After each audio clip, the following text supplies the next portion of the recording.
10 dekadang lumilipas, bagong henerasyon ang nakataya.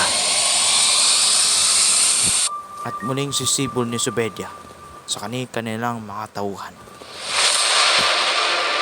Sabihin mo sa ating mga Mandarin na hindi na makakamit ang kalayahan sa pag-aaruga at bumibilis ng panahon. Bakit di nyo pa ginawa?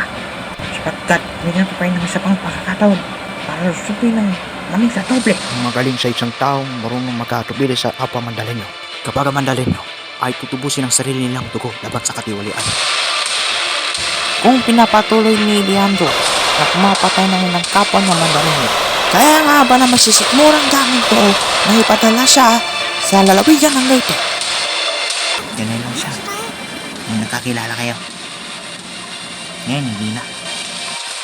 At saka pala sa Zubedya, may isang bagay na nais mong ibunyag.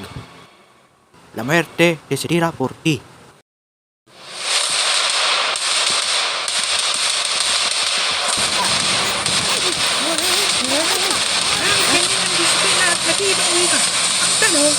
Paano ka makakapagdisiplina kung ganyan ang ugali mong nag-ibang wika? Ay, huwag ka na magsalita na nagtitimawa ka! Ay!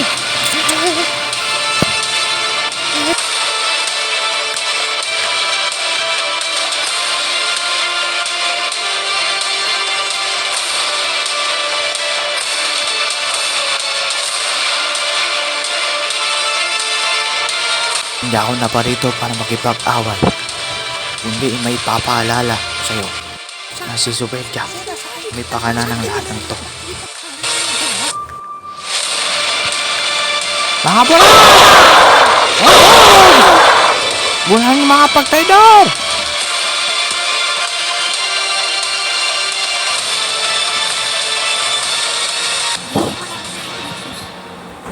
Hanggang kamatayan.